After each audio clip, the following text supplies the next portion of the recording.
Hello, ladies and gentlemen, and welcome to another episode of the Truly Odd Pod.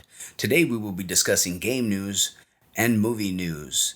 Here with us, as always, our gamer insider slash director, Joe Garcia. Hey, everybody. And I'm your host, Jonathan Garcia. Our first topic today, physical game sales are down in the U.S. Joe, you care to shed some light on that? Well, I think the physical game sales are basically down because every game you buy, even if it is physical, you put the disc in the console and you have to download it anyways. It takes 20, 30 minutes, so what's the point of going to the store, doing the hassle when you can just buy it digitally and download it anyways, because that's what you have to do now. The funny part is I think the game industry went backwards. Remember we used to have cartridges? Yeah. And then we went to disc because disc was more efficient. Right. Now we need to go back to cartridges, because you could put more memory in it. So if you want to have a game where you don't have to download it, you got to do what the Nintendo Switch does. They basically have little memory cards that you can put in. You don't have to download those games, only the updates that they have for the games. So I think that's basically why the physical sales down. But it's not just the game industry. Physical sales are down all around. The Blu-ray sales, movie sales, everything's on streaming now. So I think we're going to have to say goodbye to physical media within the next 5 to 10 years. Wow. Do you know what percentage they're down exactly? I have no idea. I don't know the exact numbers. Okay, I see. But you can look at the article. We'll provide it in the description down below if you're interested. Nice. And any reason why people stop getting physical and just go straight to digital? And the only reason why I ask is because don't you think, like, if your internet goes out in your house or something happens in your house and then you can't play or watch movies anymore? Well, we live in a time now where that's not going to be much of a problem. I mean, the internet rarely goes out, maybe once a day when it's an inconvenience. But, you don't go see people going weeks or months without internet, without access to their streaming services. So there's really no point in it anymore. I see. All right, second topic. New game coming out. They just dropped the trailer for this, correct? Split Fiction? Yeah, Split Fiction just dropped their official gameplay trailer. Their official co-op gameplay trailer. I think this game looks phenomenal. I've been a fan of their both their games, or they probably have more than two, but two games specifically, A Way Out and oh my god, what was the other one game? It Takes Two. It Takes Two. There you go. And what studio is this? I don't know the studio's name. I could look it up though.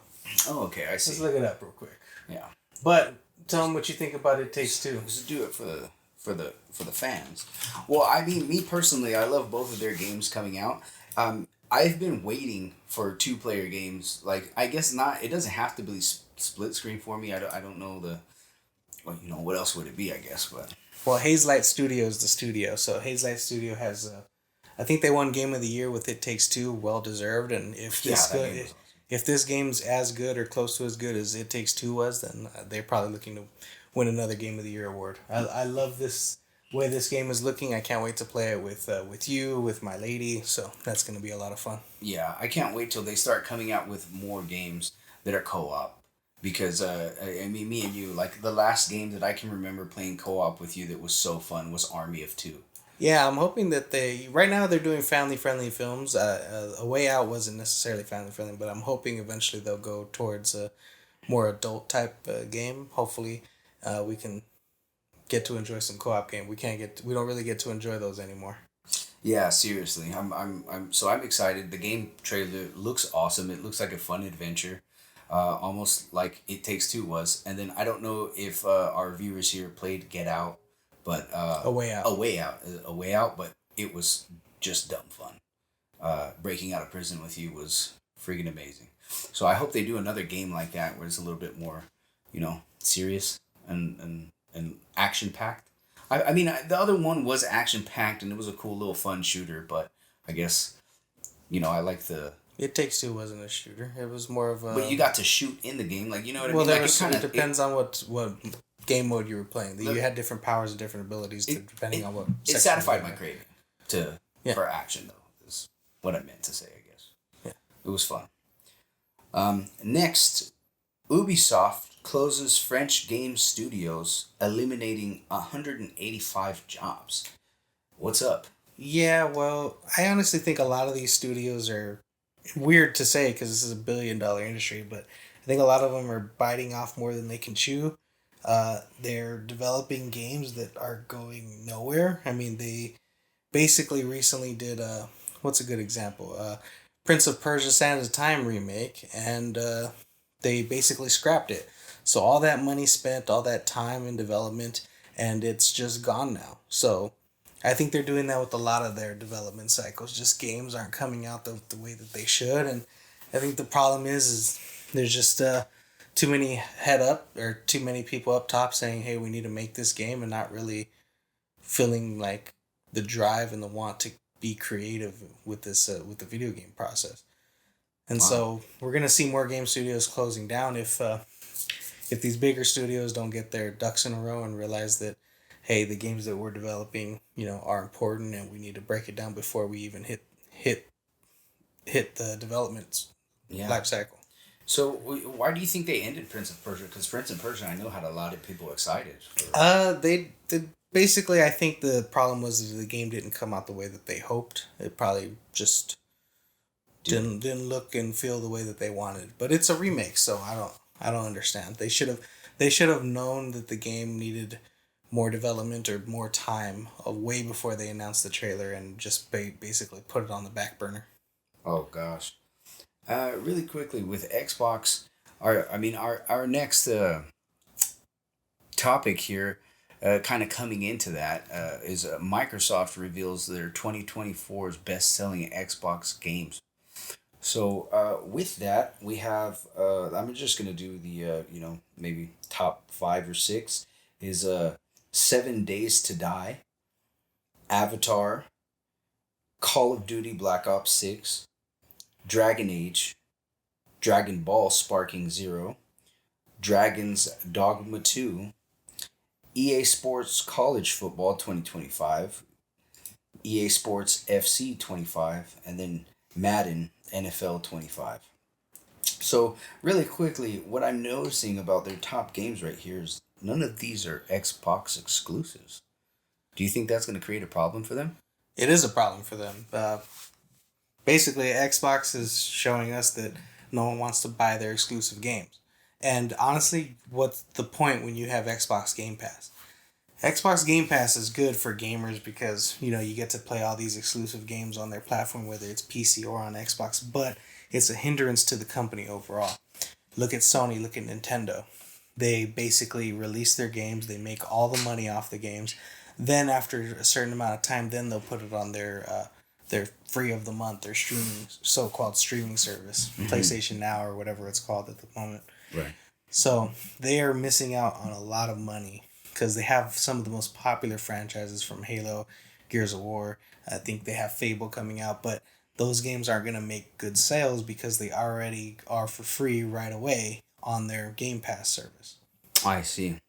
And then all the companies that Xbox bought up basically to get their exclusive gamings, we haven't really seen any of those. Well, none of them can be exclusive yet. When they first bought, I think they bought Bethesda and a bunch of other big studios, even Activision.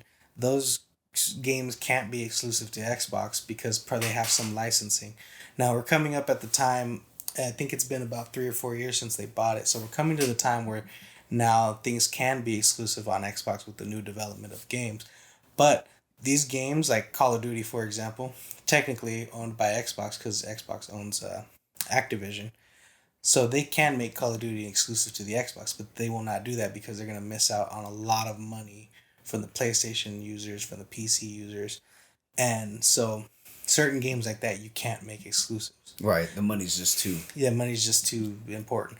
But other games like Fallout and things like that, I think they should make exclusive because it would take people towards their consoles.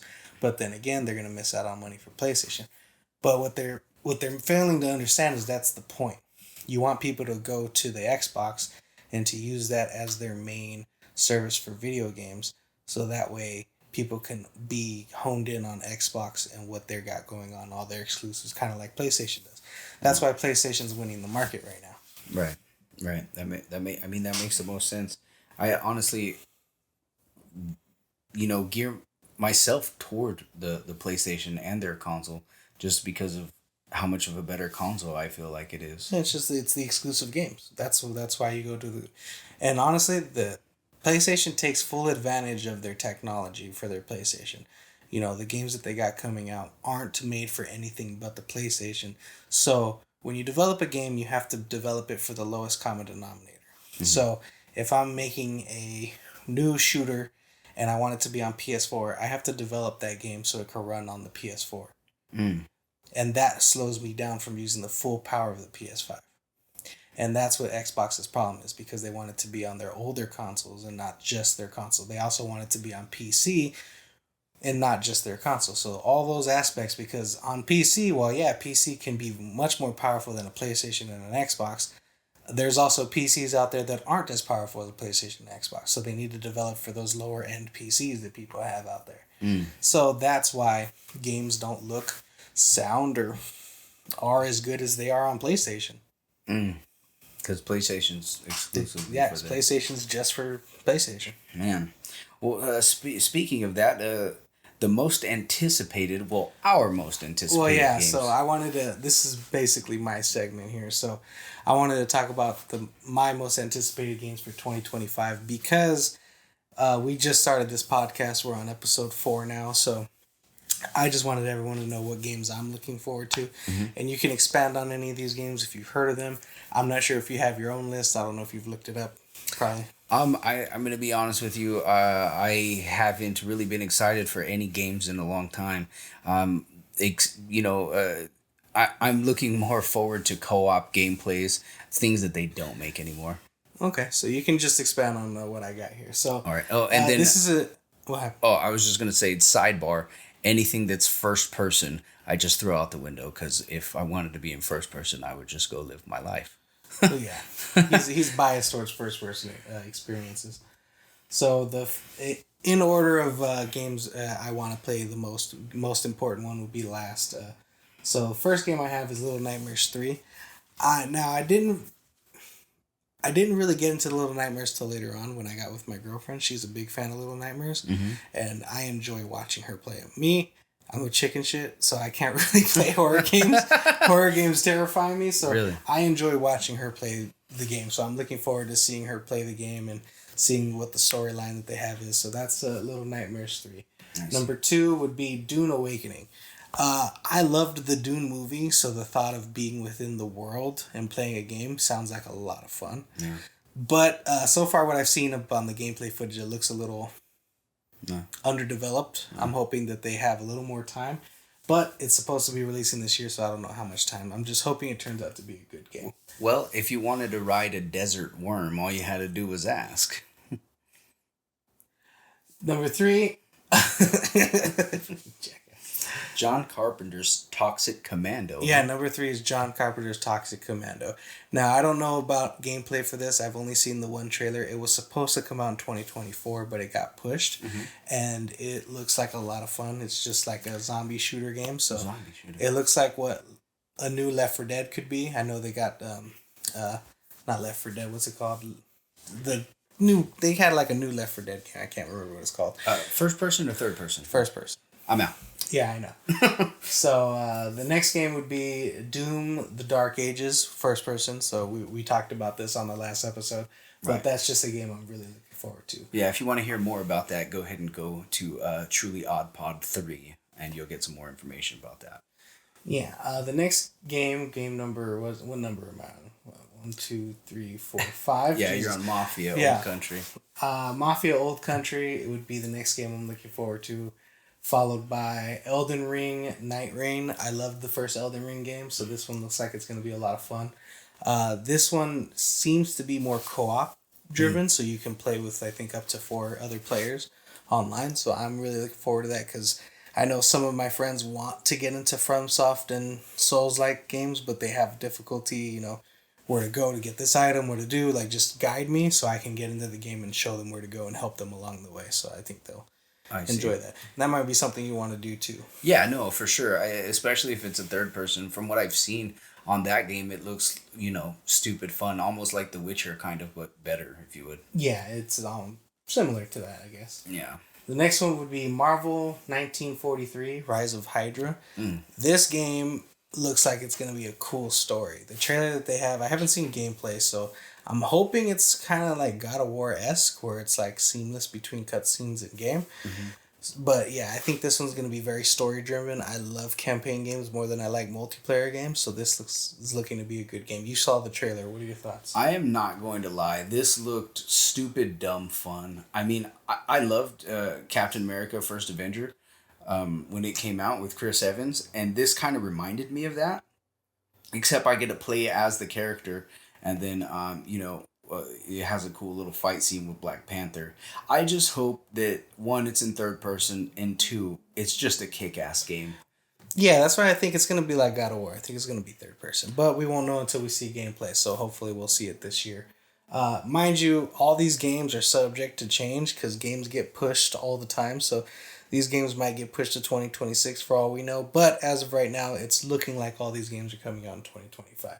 Right. Number 8, we're looking at Split Fiction, the one we just talked about. Right. I'm really looking forward to this game. It comes out next month. Yes. Or not next month. I think in March. Sorry.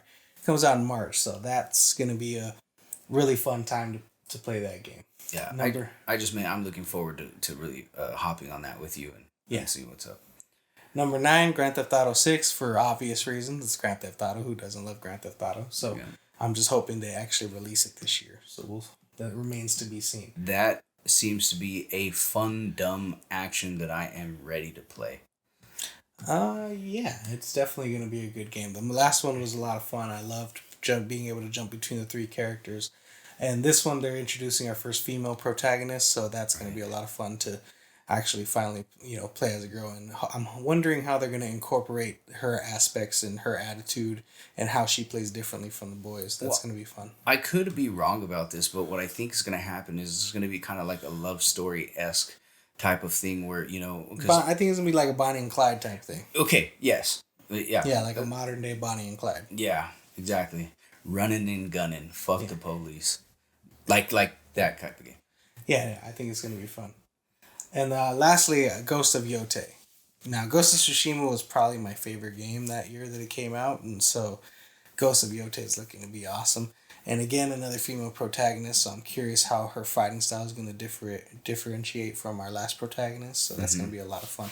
I want to see a little more Ghost in there than there was in previous games, because, when a man fights a big guy, it makes sense, but when a woman does, she has to be a little more subtle and a little more tricky in her moveset. So I hope they incorporate that.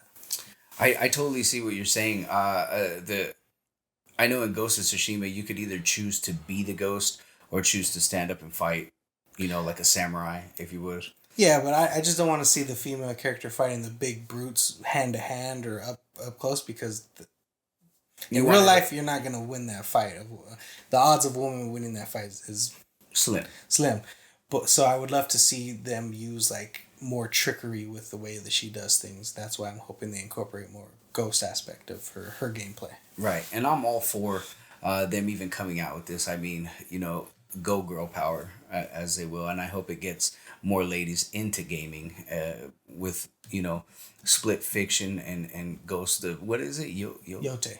Ghost of Yotei. Yeah. I just hope that gets them more interested in playing games in general. All right, now on to our next segment, movie news. So today's first topic for movie news, we have Alien Earth teaser trailer, and this is set to be a TV series. Yeah, it's a Hulu series. I think this teaser was really interesting. I thought it was, very, very CG heavy, but, it is a teaser, so you can't really judge it too much off that aspect. But the thought of aliens coming to Earth for the first time in the Alien series is exciting. I think that you can really do a lot of interesting aspects with the alien on the planet Earth. Whether it's quarantining off the section where they land, and it's sounding like a little quarantine, and people are trying to escape, and there's just so many things they can do with this show. So I'm curious where they're going to go with it. Yeah. No, I can totally see that. I mean, me personally, and my views on it, when I seen the trailer come out, it looks like a video game. It doesn't look like, I mean, I get it's a teaser, but they didn't even try, is what it felt like. when I seen it. So I'm curious on who's gonna be directing it and what direction they're gonna go with it, because Well, when it comes to shows, it's not about who directed; it's about who the showrunner is. Directors are kind of more or less like episode based, whereas the showrunner focuses on the entire series. So does the showrunner have input on what the director does, or is the director just following? Basically, what the show, the showrunner's running the show. So the directors focus on their individual episodes when the showrunners focus on the entire series, so they have more say than the directors do. So I'm curious on who the showrunner is, because I mean, last good thing I saw on Hulu as far as Hulu exclusives go was Reservation Dogs. Have you ever seen that one? I seen a couple episodes. Not a fan personally. You weren't a fan of that? No, it's not for me. Oh wow! Just certain shows, Anything Hulu that has came out with TV show wise that you were excited for? I can't think of any TV shows that I was excited for. More the movies. I've loved some of their movies. Prey was phenomenal. The movie Alien Romulus was supposed to be a Hulu exclusive, but it did so good that they decided to put it in theaters. And I'm hoping whoever did Alien Romulus, I can't think of their names at the moment, I'm hoping they're involved with Alien Earth, because that would be a good incorporation into the development cycle. You've seen Romulus? Yeah, Romulus was a great movie. Okay. Yeah, it was a lot of fun. Nice. Next, we have Michael Jackson's biopic delayed due to massive reshoots because of legal issues. Joe, care to expand? Yeah, so the legal issue here is, the Michael Jackson movie, they have, from what I've read, they're having the legal dispute they have with his allegations of child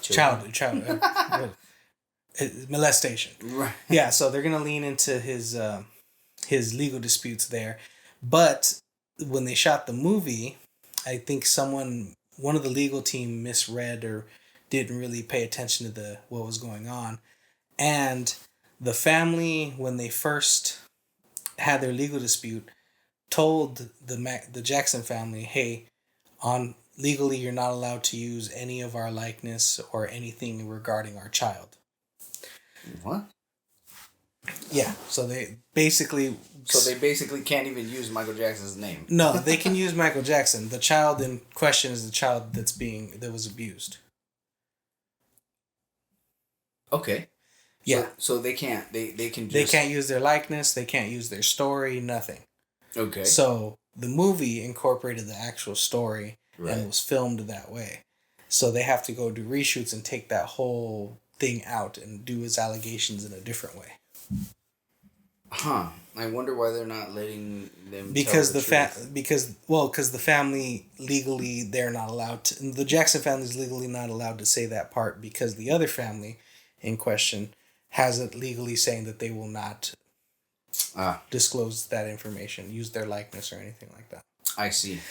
Yeah, so someone in the studio made a big mistake. Someone's legal team made a huge mistake. I don't know if it's the family's legal team or the filmmaker's legal team, but someone made a big mistake. Someone's definitely getting fired for this. Oh no.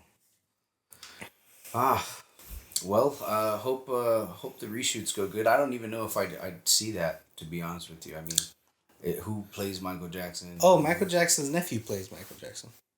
I see. Yeah, I don't know his name. Let me look it up.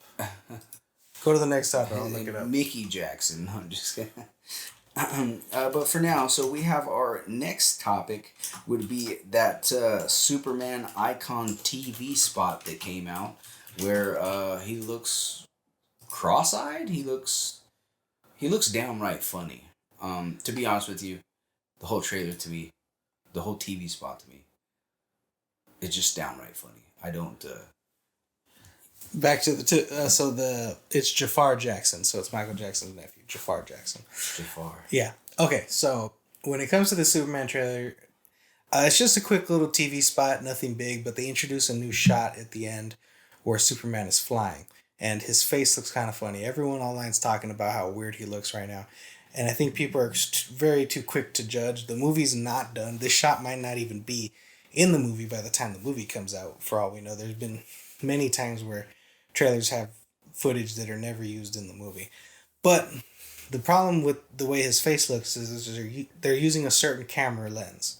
think it's called a fisheye lens. I'm not exactly sure which one they used. Maybe Cricket Eye lens? No, it's definitely not that. But they're using a certain camera lens that makes the human face look a little weird and stretched out and kind of messes with the eyes. Okay. He has a similar shot in Guardians of the Galaxy 3 with Adam Warlock. Adam Warlock flies and he has a very similar look to his face. It's supposed to make you look like you're going faster. So that's why his face looks funny. It's the camera lens. Yeah, but I think it's fine. They have time to fix it. I'm sure that, you remember the Sonic trailer when it first came out had a weird, ugly looking Sonic, and then they took the time to fix it. I'm sure now that they hear people talking their mess online, that they're going to make those changes. Why do you think they would release something like that anyway in the first place? The trailer when they pointed out, I'm sure they thought nothing of it. You got to remember they're looking at this footage all the time. Whether it's the trailer company or whether it's the studio that releases it, they get let's say it's a trailer company, they receive certain footage, right, and they look at it and splice it, and they splice it up, and they're like, hey, this looks good. They don't really think, oh, his face looks weird. They're probably not even thinking about that. They're thinking, oh, this is a cool shot. Okay. Whereas they're probably seeing it on a huge screen. Yeah, they're probably watching it on a theater in a studio. So it's all different. And people are online, they're assholes. So yeah, they're just gonna judge it for one little shot when it doesn't make or break a movie. I'm sure you could pull a shot from any movie where someone looks weird. It doesn't make the movie any better or worse. Can we talk about the TV spot for a second really quickly and tell me, what do you think about the new direction that they're going with Superman and James Gunn and all of that? With the DCEU? Yeah, with the DC. I like it. I'm excited to see what they're going to do with it. I'm excited to see what they're going to do with Supergirl after this, and it's a nice fresh start. So you're ready for the fresh start, basically? Yeah, I'm not ready for the fresh start. The last DC movies, besides Man of Steel, I really didn't like any of the other ones.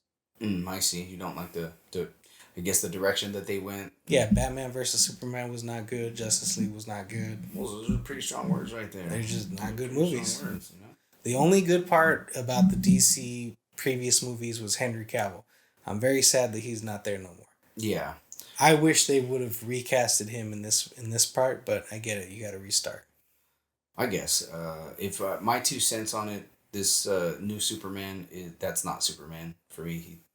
He's and then him, just the whole trailer, him having his ass beat in the snow, whistling for his dog, and just all the whole aspects of really. You got to remember, you don't know what's happening in the story. Yes, he could be fighting Brainiac, which is one of the most powerful DC villains. He could be. There's so many reasons he could be getting his butt whooped. And I think it's good to see Superman actually in danger because it puts stakes in the movies. Superman's a character that could never be beat, so how do you make him interesting? You have to give him enemies that are on his power level. And showing an enemy that can hurt him is very good. Zack Snyder basically killed him in his versions, he showed him very weak at certain aspects. Like I said, he had to use characters that were on his power level. Right. Which, that whole General Zod thing anyway. But what they're doing with Superman is kind of just ridiculous, and I won't be watching this movie when it comes out, personally. Okay. Yeah.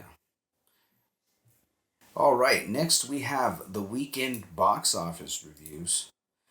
Those seem pretty interesting to go through. Results. Well, the results, not the reviews. Excuse me. So we're looking at number 1 release is Flight Risk at 11 million. 11.58. 11.58. 2, Mufasa, The Lion King, opening at 8.5. 3, One of Them Days, opening at 8 million. 4. This ain't openings. Those are second weekend. Gross second weekend? Yeah. Oh, I see. Just the top rating for the weekend. Oh, so they didn't do well at all. Yeah, I think the only movie that opened this weekend was Flight Risk and Presence. Okay. Presence. Sorry. Presence. Yeah, I see. So then we got Sonic the Hedgehog 3 at 5.3 million. Ooh, they lost money there. Moana 2 opening, not opening, but grossing 4.1. And then Presence at 3.3. Joy, what are your thoughts on that? Well, I think Flight Risk, I think it's a lower budget movie, so I think they're probably happy with $11.5 million opening. It's a good, decent trailer. Mel Gibson directed it, and Mark Wahlberg stars. So I think it's a good opening for it for what the movie is. I'm hoping that it continues to gross if it's a good movie. If not, I understand. The rest of the list, is typical. They're coming up on their later weekends. I think Sonic's in week 4, so they've already made their money basically. So they're just trying to make whatever they have left. But yeah, I think it was a good weekend at the box office. Not really big movies in January. January's kind of been of a typical dumping ground for bad or not good movies. Yeah, wouldn't you expect Moana to be doing better than it is doing? What are you talking about? Moana has made $450 million. I thought This is its sixth weekend. Oh, that's just the weekend of. This is just this past weekend's box office. Oh, I'm over here thinking like that's okay. No, that's just for this weekend. So far, total gross for these movies, Mufasa. This is all domestically, not worldwide. Right. Domestically, Mufasa's at 221 million. One of them days at 25 million. Sonic's at 256 million, and Mufasa 2's at 450 million. Well, I stand corrected. So yeah, these are just this past weekend's box office results. Oh, okay. So they did. Yeah. So these movies are doing. Movies are doing good. Yes. Okay, I see. I was like, man, people are not going to the movies like they used to. Oh. So our next and last topic for the day: the most anticipated movies of 2025, coming into 2026. Of course. So yeah, I figured since we didn't do the most anticipated games, we do also the most anticipated movies. All right. So this is in order of my least excited to most excited being last. We have How to Train Your Dragon. They're doing a live action remake, so I'm excited for that. I'm a Captain America fan, even though this isn't Steve Rogers. Captain America Brave New World is number 2. Number 3 is going to be The Accountant 2. If you haven't seen the first one, I think it's a great underrated movie, so I'm very excited to see The Accountant 2. Number 4 is Ballerina, which is in the world of John Wick, so I think enough is said there. Number 5 is Michael. I'm really excited to see his biopic, to see what his life story is. I just want to hear the music again, like it's fresh. I remember seeing Bohemian Rhapsody with you. Yeah, we were basically seeing. I was on Queen for weeks after that. It was so good. So I'm hoping to do this. It does the same for me with Michael Jackson. Yeah, I hope it brings the same excitement that did, for sure. Yeah. Number 6, Karate Kid Legends. I'm excited to see Jackie Chan and Ralph Macchio. I don't know who the new kid is. I'm sure he's great. He's being trained by Jackie Chan himself, but just I'm interested to see the story. Yeah, I'm like Ralph Macchio and Jackie coming together like that. I mean, I guess. Yeah, 7, Fantastic Four First Steps. I want to see an actual good Fantastic Four movie for once. The other, I didn't mind the Jessica Alba one. I mean, it wasn't great, but right. I didn't mind it. But that Fan Four Stick one, that was horrible. It was bad. Yeah, it was pretty bad. For as far as Fantastic Four goes, I'm gonna have to look more into it. But I mean, for me, you guys completely lost me. I'm not even gonna watch it. Who's you guys? The studios or whoever's. Well, Marvel has them finally. Oh, this is Marvel a Marvel finally coming. has them. Yeah, Marvel finally has them. Oh, okay. Then I'm definitely not gonna watch it because they nuked the Hulk for me, and you can't judge all their movies just on one thing that they did wrong. I mean, Endgame. I mean, come on. You got number 7. Just a joke. They're just a joke. Number 7 is Avatar: Fire and Ash. I honestly haven't seen anything about this. You? Yeah, saw The Way of Water. Oh, I'm definitely not watching this. You don't like The Way of Water? I liked it. No, that was the way of poopy dootky water. Okay. Number 9, Mission Impossible: The Final Reckoning. Yeah. This is dookie poopy water too, or what? No. Mission. What is this? Mission Impossible 14? I don't know which one this is actually. I'd have to look it up. I want to say it's maybe 8. I'm not gonna lie. So coming into the Mission Impossible, the first one, I can still go back. The rewatchability of that is wait. Did you watch the most recent Mission Impossible movie? Yeah, I did. The one where it had like 6 different endings but kept going. It was awesome. What? Yeah, like you felt like it was gonna end 6 different times, but it just kept going. The one where they're on the train. Yeah, there's the underwater tunnel part, right, where he like dives in, and then he rescues that one guy from the, and he doesn't kill any cops. I don't think you've seen the most recent one. Yeah, that's the one where they do the big stunt and he just flies off the thing and then parachutes. Okay, maybe you have that. Yeah. You got to rewatch them. They're really good. Yeah, I know. They're freaking awesome. I think Mission Impossible Final Reckoning, I'm excited for. I'm definitely going to go watch this movie. And last but certainly not least, Superman. That's my most anticipated movie of 2025. John, your thoughts? Yeah, probably another movie that I'm not going to see. I'm not too excited for what they're doing. Maybe I could be wrong. I'm not sure. Well, only time will tell. We'll see what happens when the movie's released. Do you think James Gunn is going to come into the to this universe and do something different than Marvel's doing, or? Well, James Gunn makes James Gunn movies, so I mean, we're probably gonna get similar aspects to what we got in Suicide Squad, what we got in Guardians of the Galaxy, as far as his humor and stuff like that. That's just the way he likes to do things. But I mean, we'll see. I'm hoping he does certain things differently in this movie, but I mean, until I see the movie, I can't judge it. Yeah. What is it? Don't judge a book by the cross-eyed on the cover. By the cross-eyed. What? He's Superman and is cross-eyed. Oh, you're talking about that. I come to save the day. And then the guy who they got for Lex Luthor, I don't really like the casting for that, but you know, whatever. That guy's a good actor. I witness me. Oh yeah, he was in Mad Max Fury Road, wasn't he? Yeah, no, that guy's a good actor. Yeah, he's not Lex Luthor for me. Like, if visually, when I think about... Well, I mean, Lex, honestly, this guy's not Superman for me either. Henry Cavill's Superman in my eyes still. Yeah. But I mean, if it's a good movie, I mean, we'll see him as Superman. If it's a good villain adaptation, we'll see that guy as Lex Luthor. So basically, you're counting on James Gunn to be James Gunn in DC universe. Well, yeah. Why else would you have him direct it? You want James Gunn to do what James Gunn does best, and that's tell good stories with a lot of different characters. And I like the Guardians of the Galaxy movies. Yeah. What about that's Marvel? I mean, you know. Well, I'm just saying. I'm judging off of his filmography. I like his movies. Well, coming off what he did with the Suicide Squad, what do you think about? I liked what he did with Suicide Squad. Yeah. Yeah, I really did. I thought it was good. Nice, dark, rated R. Yeah. Yeah, for sure. I hope he keeps it rated R. I don't think he'll make every movie rated R, but I'm sure that there'll be rated R movies in the mix.